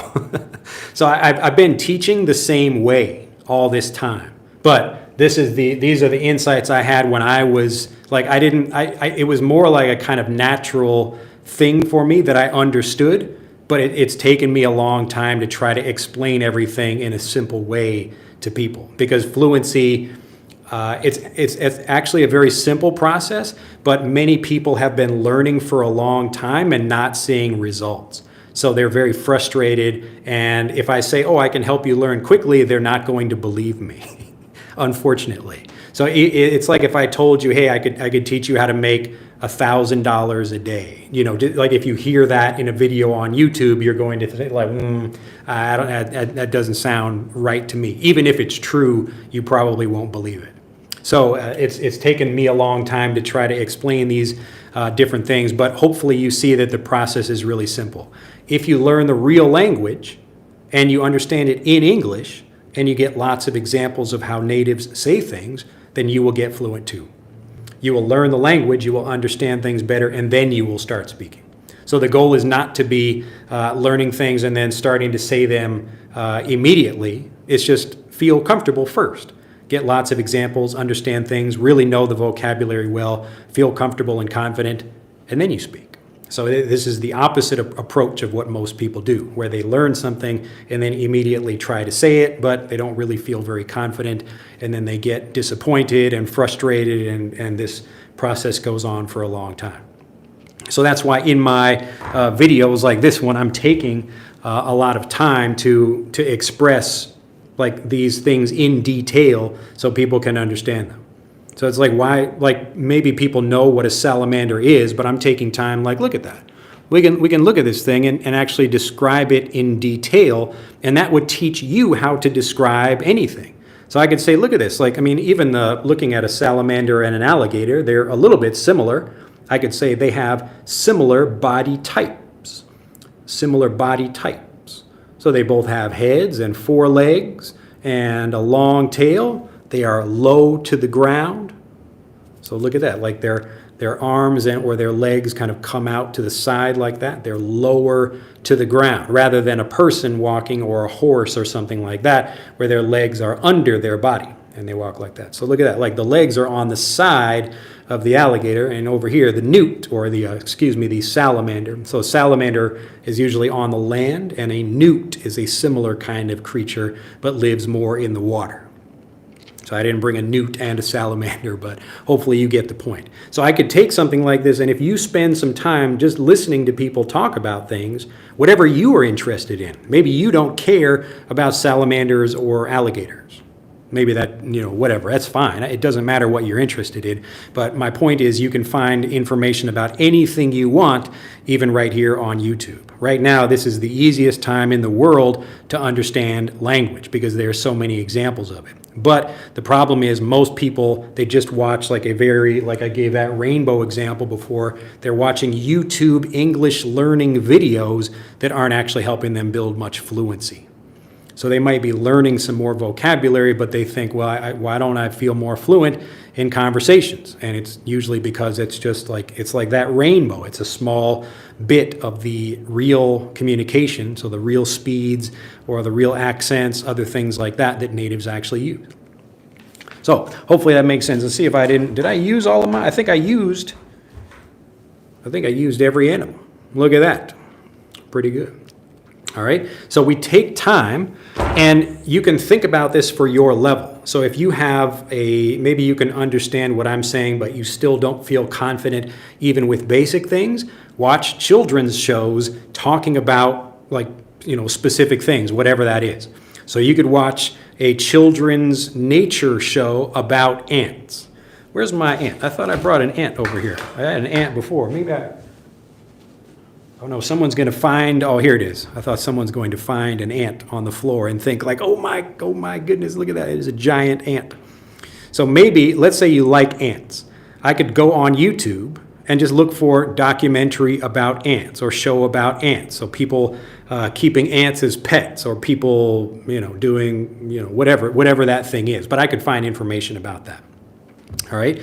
So whether it's on YouTube or whatever, if I'm learning about a particular thing, if I get the variety, if the variety is like the rainbow, if that reflects what natives are actually talking about, then I will feel prepared and confident in conversations. That's how you do it. And so the great thing about all this is you can do it immediately. You don't need to wait for a specific teacher or to have a person with you. You just need to have more examples with someone actually there that you can watch. All right. So me, I don't actually spend much time in my day speaking in Japanese, but I do get lots of input, but it's structured input. I'm trying to give myself naturally varied review, not just watch lots of random content that I don't review at all. So that's a big problem for people. They can read a novel, but they don't review it very well, so they don't remember much of it, and they can't speak like the people in the novel or the TV show or whatever. So this is why I don't recommend just watch a bunch of random TV shows. I would tell people focus specifically on what you're interested in and watch lots of content about that. Now, it's okay if you like watching TV shows. I'm not saying don't watch TV shows, but I am saying if your focus is on fluency, you need to destroy the doubt that stops you from speaking. So you should be watching here's how to talk about people being friends, or here's how to make a coffee, or here's how to whatever you're interested in. But all of that will get you fluent automatically if you spend your time with it. All right, last couple of comments. Let's see here. So Elder says, yesterday I tried to talk with neighbor's dog in English. Look at that, using the lessons over there. Now remember, you have to make the language understandable. I can't just go to a dog and blah, blah, blah, start speaking some English. I have to, use the ball example. So anybody who can, if you watch that video, the previous one, I think it's kind of like a silly idea, but if some people understood it and they were thinking, oh, it's actually, good advice. So making sure your brain understands the information you're giving to it. Ramona says, good morning, sir, watching from the Philippines. I'm a new subscriber. Welcome. If you know other people who would enjoy this, click the like video or click the like button on the video and share the video. Joseph says, how can I teach my cousins EFL? One is 4 and the other one is 2. Just have them watch kids programs in English. So that's how you do it. Or if you know they are interested in a specific thing, then let them watch that. So if your kids like, whatever, let's say they like trucks or vehicles or something. I don't know what they're interested in, but usually you can find YouTube content specifically for that thing and just have them watch that. So it might be songs, like CoComelon videos, or also using Frederick, which you can click on the link in the description below this video. So that will let them teach themselves English. So it looks like it's for kids, but also anybody trying to learn the language, just like you. Today's lesson, some people might say, well, Drew, that's just for kids. Real adults don't learn a language with toys like that. That's crazy. And I say, that's dumb. I learn Japanese like this. This is how I learn Japanese. I don't care about it being like a little toy or a little animal or whatever. I care about what I can do with these things, and I can get myself fluent with lots of good examples. And that's why I teach that way. So some people might think it's silly or whatever, but that's actually how it works. But hopefully that makes sense. So find something your cousins are interested in, and then you would just give them lots of examples of that. So let them play with Frederick. Click on the link in the description below the video to get that, or read to them books. So I have multiple copies. I get this same naturally varied review, like I showed a few videos ago about The Three Little Pigs. So I have 3 different versions of that, 3 different books in Japanese that I read for that, like to learn the Three Little Pigs. And I can watch YouTube videos or read different versions of it elsewhere. I could go to the library and probably find even more versions of that same book or the same story. But that's how you do it. So you don't, like, even if you don't know English well, you just give them the content. It's the organization of the content that really makes it powerful and valuable. So me, like I spend a lot of time organizing how I teach, and especially the lessons, like they're very organized and they help you understand the English without you needing to translate anything. So most of it, like if you still can't understand this video, or maybe you don't understand all of it, that's okay, but you can probably understand quite a few things that I'm showing in these videos. And we do have more basic things. We have a basic for beginners English grammar series that you can watch, and that will teach them English in English as well. All right, Polly Tang with the, looks like a little halo over there. George has got it. Hiker said, I see here, I'm here paying attention, glad to hear it. All right, let's see. Don't forget to like this live, fellows. Yes, please. Elder says, I'm very familiar with air smoothness in aviation. Is it an important thing? Yeah, it's the same kind of thing. So if you have like choppy air, then it's going to make your plane move up and down. But if you have smooth air, it's kind of like the air current. So the way the wind is blowing, if it's all blowing the same way, then you will easily have a smooth flight. But if you're maybe going into the wind, or you have some like a cross wind, like the plane is going this way, but the wind is blowing this way, we call that a cross wind, and it can make the plane push that way or move or turn that way. So if you're interested in even something like that, like air currents or air flow, watch videos about that, and it will teach you more. It will show you a lot more in specific what I'm talking about. Let's see, love and respect, sir, says Ali, and thank you for giving me an image of covered with. That's right. So right now I'm like covered with a shirt, or you could just say my body is covered with this shirt. All right, so it's something, it's usually you can't see my body because it's covered or blocked somehow. And Jose with a smile, and Annie with some clapping hands over there. It looks like a big lizard. Yeah, it's kind of like a lizard. Marcelo says, I haven't tried with a dog, but I always talk to my mom's plants. There you go. Yeah, thank God they don't answer. Well, maybe they do. They answer in their own way. And JP Family says, ha, I like these toys today. Yes, I mean, usually if I can show you something, I think on Thursday, maybe I will do something special and actually have another person with me, and maybe we'll try to do a different kind of lesson where I can show you kind of working with someone. So hopefully that makes sense. But yes, go out, keep talking to your plants. Use your examples. Talk to your dog and cat and all these different things. I can even talk to these. Hello, Mr. Octopus or Mrs. Octopus. I don't know what you are. I can't tell. I don't know. Yeah, this octopus been very helpful today. See if I can stick the octopus on my nose or something. Look at that. See, I can stick the octopus on my nose. I can stick it on myself, or I can attach the octopus to myself.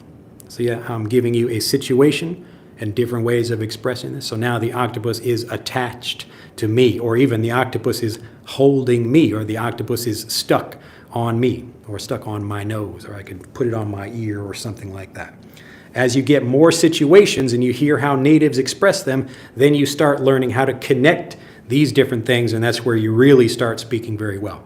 Like yesterday, I don't spend much time in my day speaking Japanese, but when I do, so I spent like all of yesterday speaking. I had to meet like my family, a relative had a baby, and so that the baby came and was, we were not really talking, well, kind of talking with the baby, I guess. But we had a nice family get together, and I was spending a couple hours talking in Japanese. No problem. I could like talk with people even if they're mumbling or not speaking very clearly. I can learn new things in the conversation because I understand the context. I'm connecting the situation with the vocabulary. Okay? So you can do all of this the same way. I'm not doing anything special. I'm just trying to show you how the language learning really works. This way has worked for me as well as my students, so people are getting fluent with Fluent for Life. Frederick is also helping people learn phonics and understand vocabulary. So especially if you have kids and you want to start having them learn English without using whatever their native language is, get Frederick. It will just help them understand how to do that. I should bring the app again and show you. It's just on my phone. But you can install it and play around with it for free and see how it works. But I think that's it. I think we have no further questions here. I think we got that. Also impressive, the carrot cake years ago, very interesting. Yeah, so like in Fluent for Life, we have kind of situations like that. I think we have 2 or 3 different specific cooking lessons because that's a very common thing, making food, preparing food. But if you see natives doing it and you understand the vocabulary, you start developing fluency very quickly. All right, if you'd like to see anything in particular or if you have any questions, let me know, but that should be it for this video. Remember, we want to spend more time really understanding the native English the same way a native would, and then getting lots of examples. So don't just get one thing with the translation. We really want to understand the real way people are speaking, and that way we will feel prepared and comfortable in a real conversation. All right, hopefully everyone has enjoyed this. If you have, do click the like video, click on the links in the description below this video, and I'll see you in the next video. Should be Thursday, I guess, in a couple of days. Have a fantastic day. All right, have a nice day, Ildar, and everyone else. Bye-bye.